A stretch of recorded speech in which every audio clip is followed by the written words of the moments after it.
Hello guys, जैसे कि आप लोग देख सकते हैं ये हमारा रूम है और ये हम यहाँ पे सोते हैं। ये हमारा ऊपर पीने का घर है, ये फैन है और ये हमारा सेट है। जैसे बैठ के वीडियो बना जैसे कि वीडियो में हम लोग कैसे हैं, आशा करता हूँ आप लोग अच्छे होंगे।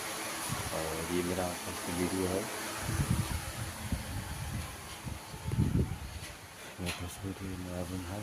जैसे कि आप लोग देख सकते हैं तो मैं सोता हूँ, ये हमारा बेड है, ये ऊपर पीना है।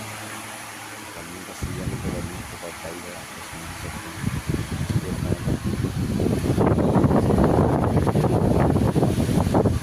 ये मेरे मित्र का शॉप है, चौक है,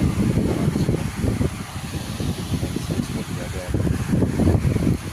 ठीक है, चल रहा है ये सेटअप अपना।